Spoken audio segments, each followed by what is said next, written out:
السلام علیکم. له تحصیلي ډګره لنډو خبرونو ته ښه راغلاست. د عالی قدر امیر المؤمنین حفظه الله تعالی د ځانګړې پیرزوینې له مخې د بدخشان پوهنتون لپاره د طب پوهنځی منظور شو. د لوړو زده کړو وزارت له لوري لومړي ځل لپاره په ټولو پوهنتونونو کې د څېړنو معیاري کولو او ادبي غلا مخنیوي په موخه د ټرینټین او ګرامرلي سافټویرونه وپیرل شول. د یادو سافټویرونو په تکثیر سره به په مونوګرافونو، تیزیسونو او د استادانو ترفیعي آثارو کې لا ښه والی او د ادبي غلا مخنیوی وشي. د دایکنډي لوړو زده کړو مؤسسې استادانو او اداري کارکوونکو ته د امیر المؤمنین حفظه الله تعالی د لارښوونو په اړه د پوهاوي سیمینار جوړ شو.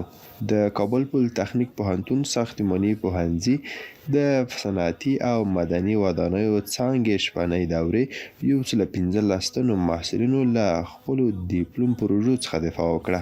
د نیمروز لوړو زده کړو مؤسسې او د نیمروز ولایت ارشاد حج او اوقاف ریاست ترمنځ د ګډو همکاریو هوکړه لیک لاسلیک شو او د غزني تخنیکي پوهنتون استادانو لپاره د OBE او SCL لس ورځنی ورکشاپ پیل شو.